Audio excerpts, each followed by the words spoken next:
Binalikan ng Billionaire News Channel ang 77 million peso flood control structure ng Wawaw Builders sa General Luna, Quezon na tila kawayan lang ang ginamit na pangsuporta imbes na matitibay na bakal. Dito napag-alaman ng aming team na ang mga kawayan na nakapaloob dito nagkakahalaga lang ng 30 pesos kada isang bundle. Nakausap ng BNC ang mismong pinagbilhan nito. Bagamat ayaw magpakilala dahil mainit na rin daw ang usapin ng flood control issue sa kanilang lugar, simula na mag-viral ang proyektong ito, dismayado ang residente. 2 beses kasi siyang nilapitan para pagbilhan ng kawayan.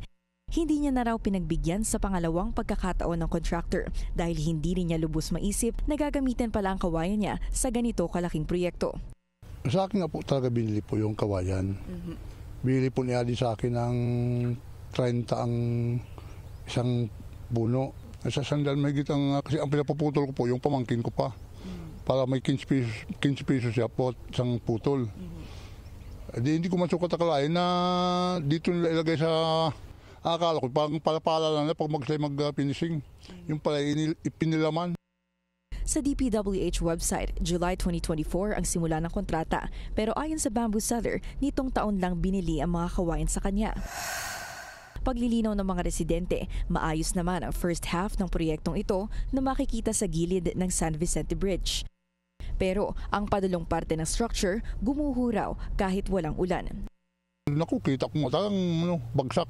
Ayun nga paggawa ng sa ilalim po, tilas yung ilalim. Naagos yung kabila, hindi wala nga laman yung nagkakrak na.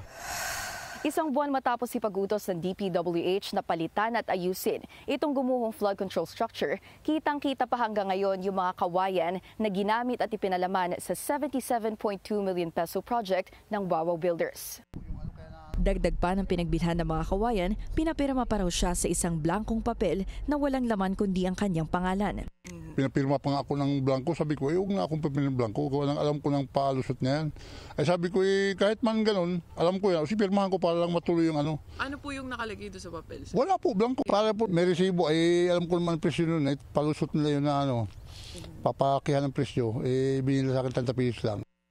Mula nang pumutok ang issue sa naturang proyekto, pinuntahan na raw ito ng LGU at ng DPWH Regional Office para magsagawa ng kanilang sariling inspection. Para sa Agenda Weekend, Ivy Reyes, Billionaire News Channel.